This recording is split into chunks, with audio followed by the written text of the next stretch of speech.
Assalamualaikum warahmatullahi wabarakatuh. Bismillah walhamdulillah wassalatu wassalamu ala rasulillah wa ala alihi wa sahbihi wa mawalah. Ikhwan wa akhwat, para pemirsa TV dan radio Rasil yang berbahagia. Alhamdulillah, pada pemaparan yang lalu kita telah sama mengetahui bahwa Al-Quranul Karim adalah al-mu'jizatul kubra bagi Nabi Muhammad SAW. Dan pada paparan yang lalu juga kita sudah sama membacakan firman Allah Subhanahu wa taala dalam surat Fussilat ayat 53. A'udzu billahi minasyaitonir rajim. Bismillahirrahmanirrahim. Sanurihim ayatina fil afaq wa fi anfusihim hatta yatabayyana lahum annahul haqq. Shadaqallahul azim. Dalam ayat ini Allah Subhanahu wa taala telah menjanjikan, di mana Allah menyatakan, kami akan perlihatkan kepada mereka, yaitu mereka-mereka yang mendustakan Al-Quran, tanda-tanda kebesaran kami di seluruh ufuk alam semesta dan pada diri mereka sendiri, sehingga akan menjadi jelas bagi mereka, terbukti untuk mereka bahwasanya Al-Quran adalah suatu kebenaran, merupakan wahyu yang diwahyukan oleh Allah Subhanahu wa taala kepada Nabi Muhammad SAW. Ikhwan wa akhwat rahimakumullah. Ayat yang kita baca barusan itu juga menjadi motivator bagi para ulama-ulama pendahulu kita untuk mengungkap berbagai macam isyarat-isyarat Al-Quran tentang ilmu pengetahuan modern yang di kalangan ulama disebut sebagai mukjizat ilmiah Al-Quran. Mukjizat ilmiah Al-Quran adalah isyarat Al-Quran yang menunjukkan kepada fakta-fakta ilmiah, termasuk ilmu sains modern, yang akan terungkap di kemudian hari. Nah, oleh karenanya, isyarat-isyarat ilmiah Al-Quran semacam ini menjadi motivator, yaitu memberikan motivasi kepada para ulama pendahulu kita dulu, untuk terus mencari apa yang telah diisyaratkan Al-Quranul Karim. Dan subhanallah, dari hasil keyakinan mereka kepada Al-Quran, dari hasil iman mereka kepada kitab suci Allah Subhanahu wa taala, dari kegigihan mereka yang didasari kepada iman dan takwa, akhirnya mereka berhasil menemukan, merintis, memelopori berbagai macam aneka disiplin ilmu pengetahuan modern. Subhanallah. Mari kita berkenalan dengan sebagian di antara mereka, agar juga menjadi motivasi buat kita, agar kita bisa mencontoh tentang bagaimana cara mereka menggali segala informasi yang diberikan oleh Al-Quranul Karim. Karenanya kita akan sebutkan di sini, para pemirsa, ikhwan, akhwat rahimakumullah, yaitu sejumlah nama besar para ulama kaum muslimin yang telah menjadi pelopor, perintis, penemu daripada ilmu pengetahuan modern, yang ternyata orang-orang di barat pun tidak memungkiri bahwa mereka memang sebagai penemu dan perintisnya. Yang pertama, di sana ada ulama yang bernama Jabir ibnu Hayyan al-Azadi al-Kufi. Beliau dilahirkan pada tahun 101 Hijriah dan wafat tahun 197 Hijriah. Orang-orang barat memanggilnya Geber. Orang-orang barat menyebutnya Geber. Siapa beliau Jabir ibnu Hayyan? Beliau adalah perintis ilmu kimia. Kemudian yang kedua, ada yang bernama Muhammad ibnu Musa al-Khwarizmi, yang dilahirkan tahun 164 Hijriah dan wafat tahun 232 Hijriah. Orang barat menyebutnya Khwarizmi. Nah, siapa ini Al-Khwarizmi? Al-Khwarizmi ini adalah perintis ilmu matematika dan peletak ilmu aljabar, dan juga merupakan penemu ilmu aritmatika. Dan yang tidak kalah menakjubkannya, beliaulah yang menemukan angka 0. Sebelum zaman Khawarizmi, umat manusia belum mengenal angka 0. Baik 0 dalam alfabet atau dalam angka, yaitu yang sekarang disebut sebagai angka Latin, atau dalam angka dalam tulisan Arab, dengan titik atau dengan bulat. Itu semua ditemukan oleh ulama kaum muslimin. Kemudian yang ketiga, masih ada Abu Yusuf Yaqub Ibnu Ishaq Al-Kindi. Orang-orang barat menyebutnya Al-Kindus. Inilah penemu daripada ilmu fisika. Beliau lahir tahun 188 Hijriah dan wafat tahun 260 Hijriah. Kemudian yang keempat masih ada Abul Hasan Thabit Ibnu Qurrah.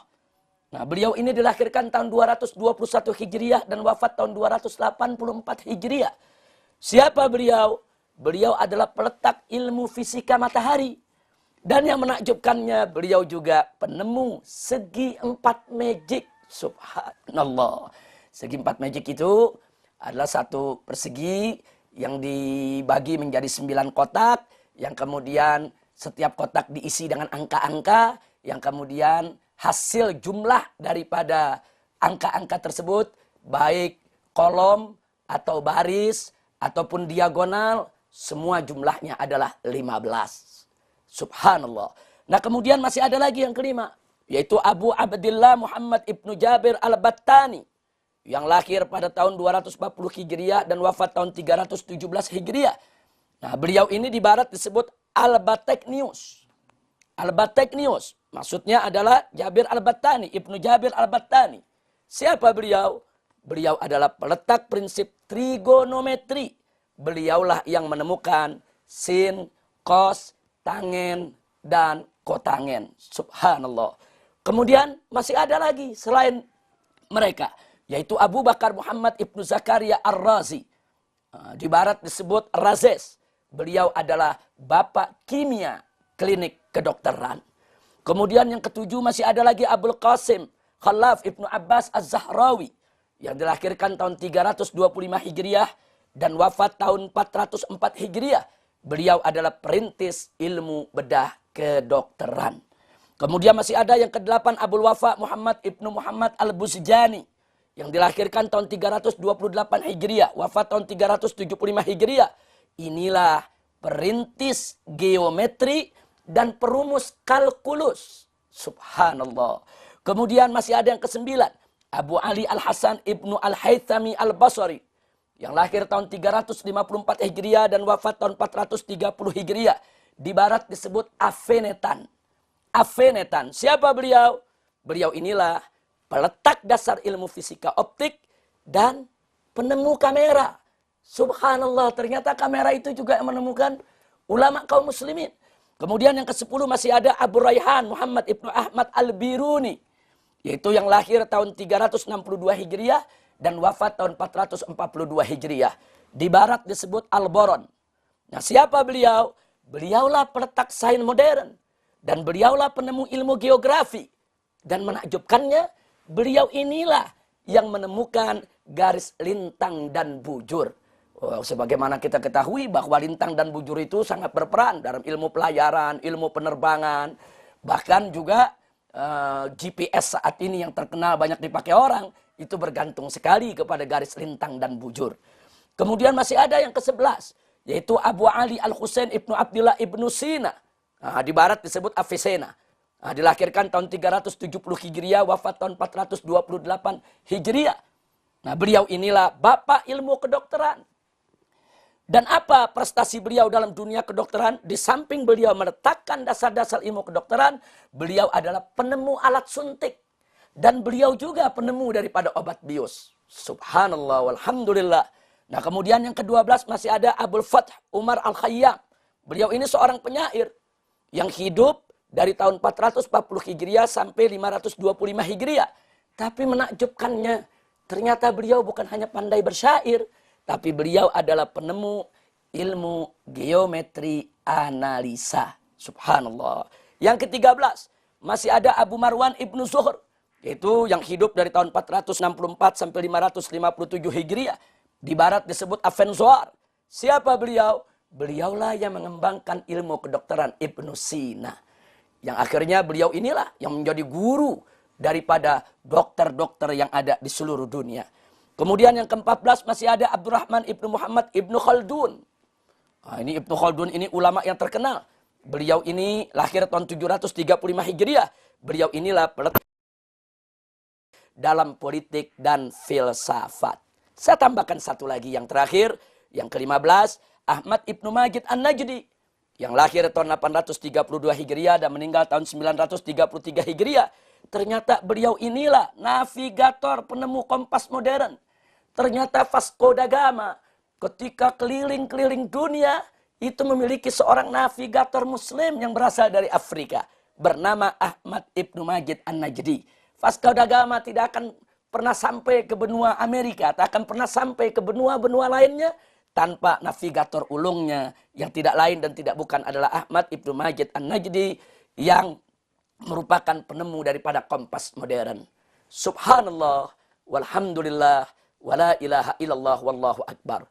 Akhirnya, ikhwan, akhwat, para pemirsa radio maupun TV Rasil yang tercinta, sengaja kita sampaikan ke-15 nama tadi. Kalau kita mau sebutkan semua, tentu tidak cukup waktu yang singkat. Bahkan kalau kita mau tuliskan riwayat hidup mereka dengan semua penemuannya, yaitu akan menjadi buku yang berjilid-jilid. Paling tidak 15 nama kita sebutkan, itu sudah cukup untuk mendorong rasa syukur kita kepada Allah Subhanahu wa Ta'ala. Dan harus menjadi pendorong juga bagi kita untuk meniru langkah mereka. Kenapa mereka bisa menjadi perintis? Kenapa mereka bisa menjadi penemu ilmu-ilmu pengetahuan modern? Karena mereka ikut Al-Quran, tunduk kepada Al-Quran, menggali Al-Quran, dan termotivasi oleh Al-Quran. Mudah-mudahan ke depan, dari kita semua ikhwan wa akhwat, akan lahir penemu-penemu, perintis-perintis, ilmu pengetahuan ke depan yang lebih canggih lagi, dengan dimotivasi oleh ayat Al-Quranul Karim. Mudah-mudahan manfaat untuk kita semua. Akhirnya hadani Allah wa iyyakum ila siratihil mustaqim. Wassalamualaikum warahmatullahi wabarakatuh.